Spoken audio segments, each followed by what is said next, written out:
नमस्कार दोस्तों, स्वागत है आपका आपके अपने यूट्यूब चैनल अपनी कोचिंग पे। आज है 15 जून 2023। एसएससी एमटीएस का एग्ज़ाम चल रहा है, तो अब बात करने वाले हैं हम एसएससी एमटीएस के थर्ड शिफ्ट के एग्ज़ाम के एनालिसिस के बारे में। ऐसे ही हम आपके लिए वीडियो लाते रहे हैं, तो आगे लाते रहेंगे। हमारे चैनल को सब्सक्राइब कर लीजिएगा ताकि आपको ऐसे कंटेंट मिलता रहेगा। चलिए वीडियो स्टार्ट करते हैं थर्ड शिफ्ट का। अगर आपने सब्सक्राइब नहीं किया, सब्सक्राइब कर लीजिएगा। पहला क्वेश्चन पूछा गया था, पंकज आडवाणी का संबंध किस खेल से है?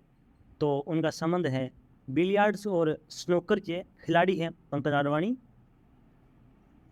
आगे बात करें तो पंकज आडवाणी है वो बिलियर्ड्स और स्नूकर के खिलाड़ी हैं। बहुत सारे खिताब उन्होंने जीते हैं, जिसमें 23 बार विश्व चैंपियनशिप और 5 बार अलग अलग साल नेशनल चैंपियनशिप और एक साल में नेशनल एशियन वर्ल्ड चैंपियन भी जीते हैं। बोले तो जीतते हैं, शान को इनको गोल्डन बॉय भी बोला जाता है। वैसे गोल्डन बॉय तो नीरज चोपड़ा को बोलते हैं अभी। अगला प्रश्न पूछा गया था, राज्यसभा के सदस्यों का कार्यकाल कितने वर्षों का होता है? तो आप सभी जानते होंगे, राज्यसभा एक स्थायी सदस्य है। राज्यसभा का खुद का तो कोई कार्यकाल नहीं होता, लेकिन राज्यसभा के सदस्य होते हैं, उनका कार्यकाल होता है। तो उनका कार्यकाल होता है वो 6 वर्ष होता है। तो बात करें तो राज्यसभा के सदस्यों का कार्यकाल 6 वर्षों का होता है, परंतु इसे 1/3 सदस्य हर 2 साल बाद सेवानिवृत्त हो जाते हैं। परंतु राज्यसभा के एक सदस्य का कार्यकाल 6 साल का होता है, सॉरी 2 साल 4 साल का होता है। राज्यसभा का कार्यकाल कितना होता है? भारतीय संसद के निम्न सदन का कार्यकाल कितना? सॉरी, ये तो आगे क्वेश्चन पूछा गया है, लेकिन बात यह है कि राज्यसभा का कार्यकाल वो 6 वर्ष का होता है और सदस्य है, 1/3 सदस्य है वो 2 साल बाद सेवानिवृत्त हो जाते हैं। ये लाइन काट दीजिएगा, ये गलती से टाइप हो गया है। अगला क्वेश्चन था, नर्मदा नदी का उद्गम स्थल कहाँ पर है? तो नर्मदा नदी का उद्गम स्थल है वो अमरकंटक की पहाड़ी से होता है, और यह मध्य प्रदेश के शहडोल जिले की पुष्पराजगढ़ तहसील में है। अमरकंटक भारत के पवित्र स्थानों में से गिना जाता है। यह 1065 मीटर की ऊंचाई पर विंध्य और सतपुड़ा पर्वतमालाओं के बीच स्थित हरा भरा अमरकंटक प्रसिद्ध तीर्थ और नयनाभिराम पर्यटन स्थल है। अगला क्वेश्चन पूछा गया था, कुचिपुड़ी नृत्य का संबंध किस राज्य से है? तो इसका संबंध है आंध्र प्रदेश से।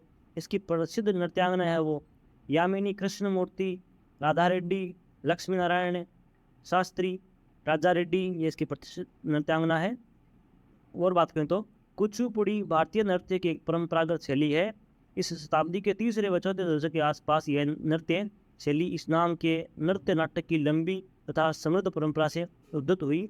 दरअसल आंध्र प्रदेश के कृष्णा जिले में कुचिपुड़ी नाम का एक गांव है। अगला प्रश्न पूछा गया था इंग्लिश में, a place where ship are stored, एक स्थान जहां जहाज़ों को रखा जाता है तो उसे डॉकयार्ड कहा जाता है। अगला प्रश्न पूछा गया था, one who kills his parents, एक व्यक्ति जो अपने माता पिता को मार देता है तो उसे कहते हैं पेरिसाइड। एक अपने पिता को मारने वाले को पेटिसाइड बोलते हैं।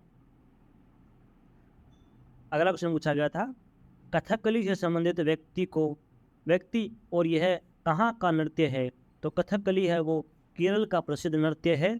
और कथकली के संबंधित व्यक्ति है वो कृष्णान मृणालिनी साराभाई, उदय शंकर, कृष्ण कुट्टी और रुक्मणी देवी, ये इसके प्रसिद्ध नर्तक हैं।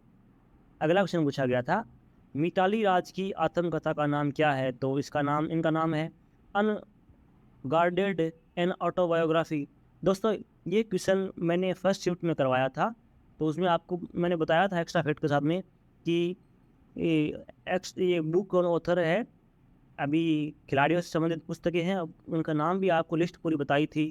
वो लिस्ट आपने नहीं देखे तो देख लीजिएगा, उसमें मैंने सभी बताया था। ये मिताली राज वाला कि आगे पूछ सकते हैं आपको, तो ये देख लीजिए, आपको पूछ लिया गया है। तो आप फर्स्ट और सेकंड शिफ्ट का वीडियो आज जिन्होंने देखा है उनको काफ़ी हेल्प मिली है थर्ड शिफ्ट में, और जिनने अभी नहीं देखा है वो वीडियो को देखते रहें। हम पूरे 25 से ज़्यादा क्वेश्चन इंग्लिश के फैक्ट के साथ में लाते हैं, तो वीडियो ज़रूर देखिएगा। आपको काफ़ी हेल्प मिलेगी अगर आने वाला एग्ज़ाम आपका एग्ज़ाम आगे है तो। अगला क्वेश्चन पूछा गया था, चंपारण सत्याग्रह कब और किसने किया? तो प्रश्न ऐसे भी एक बच्चा बोला था कि ये किस कारण हुआ था, किसके विरोध में हुआ था? तो चंपारण सत्याग्रह है वो 1917 में महात्मा गांधी ने किया था। चंपारण है वो बिहार में है। आगे बात करें तो गांधी जी के नेतृत्व में बिहार के चंपारण जिले में सन 1917 में एक सत्याग्रह हुआ, जिसे चंपारण सत्याग्रह के नाम से जाना जाता है। गांधी जी के नेतृत्व में भारत में किया गया पहला यह सत्याग्रह था। अंग्रेज चंपारण के किसानों से जबरदस्ती नील की खेती कराते थे, तो विरोध करने पर उन किसानों का खूब अत्याचार किया जाता था। तो यह चंपारण सत्याग्रह है वो नील की खेती के विरोध में किया गया था, 1917 में महात्मा गांधी के द्वारा किया गया था। तो ये आप सभी डाउट हो गए क्लियर। जो भी क्वेश्चन था आप अपने हिसाब से देख लीजिएगा। अगला क्वेश्चन पूछा गया था, अगर दोस्तों ये क्वेश्चन आपको मिले, आपको किसी को पता हो, तो आप कमेंट बॉक्स में कमेंट जरूर कर दीजिएगा। और आपका जो भी क्वेश्चन है, जैसे कोई त्रुटि हो जाए क्वेश्चन बोलने में, लिखने में, तो आप कमेंट बॉक्स में क्वेश्चन जरूर लिख दीजिएगा, ताकि हम उसमें सुधार करके आपके लिए बेस्ट से बेस्ट कंटेंट आपको दे सकें। अगला क्वेश्चन पूछा गया था, क्षेत्रफल की दृष्टि से सबसे बड़ा राज्य कौन सा है? तो क्षेत्रफल की दृष्टि से भारत का सबसे बड़ा राज्य है वो राजस्थान है, उसके बाद में मध्य प्रदेश है, उसके बाद में महाराष्ट्र है। अगला प्रश्न पूछा गया था, रामकृष्ण मिशन की स्थापना किसने की थी? तो इसकी स्थापना है वो स्वामी विवेकानंद ने की थी 1897 में। आगे बात करें तो रामकृष्ण मिशन एक हिंदू धार्मिक और आध्यात्मिक संगठन है, जिसकी स्थापना 1 मई 1897 को स्वामी विवेकानंद द्वारा की गई थी। संगठन का मुख्यालय बेलूर मठ, हावड़ा, पश्चिम बंगाल में स्थित है। श्री रामकृष्ण परमहंस देव 19वीं सदी के बंगाल में एक संत और धार्मिक नेता थे। यह दक्षिणेश्वर काली मंदिर के पुजारी थे। स्वामी विवेकानंद रामकृष्ण देव के उल्लेखनीय शिष्यों में से एक थे। स्वामी स्मरणानंद रामकृष्ण मठ और रामकृष्ण मिशन के वरिष्ठ भिक्षु अध्यक्ष हैं। वह इसके 16वें अध्यक्ष हैं, वर्तमान में ये अध्यक्ष हैं रामकृष्ण परमहंस के। अगला क्वेश्चन पूछा गया था, गुड़ी पाड़वा त्यौहार किस राज्य में मनाते हैं? तो ये त्यौहार मनाते हैं वो महाराष्ट्र में मनाते हैं। और बात करें तो महाराष्ट्र सहित इस पर्व को कर्नाटक, तेलंगाना और आंध्र प्रदेश में धूमधाम से मनाया जाता है। हिंदू पंचांग के अनुसार इस वर्ष गुड़ी पड़वा पर्व 22 मार्च 2023 यानी बुधवार को के दिन मनाया गया था। इस दिन से चैत्र नवरात्रि का भी प्रारंभ हो जाता है। अगला क्वेश्चन पूछा गया था, शरीर में किसके द्वारा रक्त हृदय तक पहुंचाया जाता है? तो ये क्वेश्चन ऐसा पूछा गया था शायद कि कौन सी शिरा है, वो शिरा का नाम पूछा गया था। तो जो भी क्वेश्चन है आप बता दीजिएगा, लेकिन हमने सभी इंक्लूड कर दिया है, तो इन्हीं में से क्वेश्चन पूछा गया था। तो हृदय है वो शिरा के द्वारा, हृदय तक रक्त है वो शिरा के द्वारा पहुंचाया जाता है। इस शिरा का नाम है सुपीरियर वेना कावा। रक्त वाहिकाएं 2 प्रकार की होते हैं, जिनमें धमनियां और जमनियां है, जो हृदय से रक्त शरीर के विभिन्न अंगों से ले जाती है, और शिराएं रक्त को शरीर के अंगों तक लाती हैं। धमनियों को आर्टरी बोलते हैं और शिराओं को वेन्स बोलते हैं। अगला प्रश्न पूछा गया था, 42वें संविधान संशोधन में प्रस्तावना में कौन से शब्द जोड़े गए थे? तो समाजवाद, धर्मनिरपेक्ष और अखंडता, ये तीनों शब्द जोड़े गए थे 42वें संविधान संशोधन में। बात करें तो 42वां संविधान संशोधन है वो 1976 में हुआ था। भारतीय संविधान के सबसे महत्वपूर्ण संशोधनों में से एक है। यह इंदिरा गांधी की अध्यक्षता में भारतीय राष्ट्रीय कांग्रेस द्वारा अधिनियम किया गया था। बड़ी संख्या में संशोधनों के कारण यह अधिनियम भारतीय संविधान में लाया गया और इसे लघु संविधान के नाम से भी जाना जाता है। 1976 में अब तक केवल एक बार प्रस्तावना में संशोधन किया गया है। ये क्वेश्चन भी मोस्ट इम्पोर्टेंट है कि संविधान की प्रस्तावना में अब तक कितनी बार संशोधन हुआ है? तो एक बार हुआ था, उसमें समाजवाद, धर्मनिरपेक्ष और अखंडता शब्द जोड़े गए थे प्रस्तावना में। अगला क्वेश्चन पूछा गया था, मछली के हृदय में कितने कोस्टर या कक्ष होते हैं? तो मछली के हृदय में 2 कक्ष होते हैं। मछली का दिल 2 कक्षों, एक अलिंद और एक वेंट्रिकल यानी निलय में होता है। अगला क्वेश्चन पूछा गया था, संगम काल से संबंधित कौन सा वंश है? तो संगम काल राजा और राजवंश संगम काल में दक्षिण भारत पर 3 बार राजवंश ने शासन किया था। चेर, चोल तथा पांड्य राजवंश पांड्यन ने। अगला क्वेश्चन पूछा गया था, अजहर फिल्म किससे संबंधित है? अजहर फिल्म है वो क्रिकेट के महान खिलाड़ी मोहम्मद अजहरुद्दीन है, उनके जीवनी पर आधारित है। इस फिल्म को 2016 में रिलीज किया गया था। इमरान हाशमी इसके मुख्य कलाकार थे।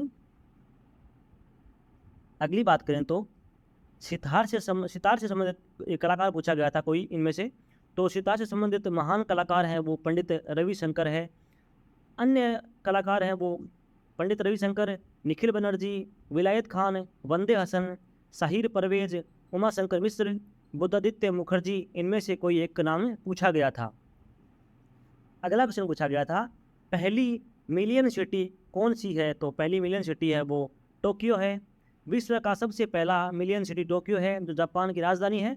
यह शहर जापान के होशु द्वीप पर स्थित है और 2021 तक इसमें कुल 13,515,271 लोग रहते थे। 13 करोड़ 51 लाख 1,53,15,271 लोग इसमें रहते थे। अगला क्वेश्चन पूछा गया था, जम्मू कश्मीर पुनर्गठन बिल 2019 किस मंत्रालय द्वारा लागू किया गया था? तो यह गृह मंत्रालय के द्वारा लागू किया था और गृह मंत्रालय के गृह मंत्री वर्तमान में अमित शाह है। तो गृह मंत्रालय के मंत्री अमित शाह ने 5 अगस्त 2019 को राज्यसभा में जम्मू और कश्मीर पुनर्गठन बिल 2019 पेश किया था। यह बिल जम्मू और कश्मीर राज्य को जम्मू और कश्मीर केंद्र शासित प्रदेश और लद्दाख के अंदर शासित प्रदेश में पुनर्गठन करने का प्रावधान करता है। अगला प्रश्न पूछा गया था, क्रिमिनल आइडेंटिफिकेशन बिल 2022 क्या है? तो यह इसका उल्लेख है वो जैविक नमूना धारा 53 एवं धारा 53A में है।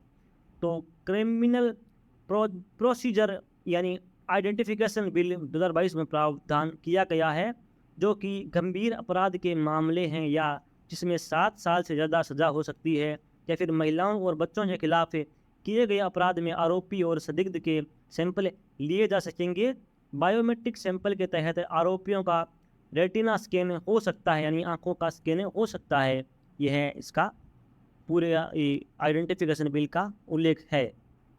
अगला क्वेश्चन पूछा गया था, स्वर्णिम चतुर्भुज योजना में इनमें से कौन सा शहर नहीं है? तो शहर दिए गए थे चेन्नई, भोपाल, दिल्ली और कौन सा था? मुंबई शहर दिए गए थे। तो इनमें से भोपाल ऐसा शहर है जो स्वर्णिम चतुर्भुज योजना में नहीं है। भोपाल की जगह है वो कोलकाता शहर है, इसमें है स्वर्णिम चतुर्भुज योजना में। अगला क्वेश्चन था, मध्ययुगीन काल में रक्स का मतलब क्या होता था? तो रक्स का मतलब था वो होता था नृत्य करना, इसका मतलब होता था। अगला क्वेश्चन पूछा गया था, आवर्ती गति से आप क्या समझते हैं? तो आवर्ती गति आपने केमिस्ट्री में पढ़ा होगा, फिजिक्स में पढ़ा होगा कि आवर्ती गति है वो पीरियोडिक मोशन, एक निश्चित पथ पर गति करती वस्तु जब किसी निश्चित समय अंतराल के पश्चात बार बार अपनी पूर्व गति को दोहराती है तो इस प्रकार की गति को आवर्ती गति कहते हैं। दोस्तों ये था आज के हमारे सेगमेंट का वीडियो। अगर आपको वीडियो पसंद आया है तो लाइक कीजिए, हमारे वीडियो को शेयर कीजिए और हमारे चैनल को सब्सक्राइब कर लीजिएगा। अगर आपको इसका PDF चाहिए तो आप हमारे टेलीग्राम चैनल को ज्वाइन कर लीजिएगा, जिसका लिंक आपको डिस्क्रिप्शन में मिल जाएगा। दोस्तों आपको इससे काफ़ी बेनिफिट होता है तो आप हमारे टेलीग्राम को ज्वाइन जरूर कीजिएगा और ये वीडियो पूरा देखिएगा। अगर आप यहाँ तक पहुँचे हैं तो आपका बहुत बहुत धन्यवाद। थैंक यू दोस्तों।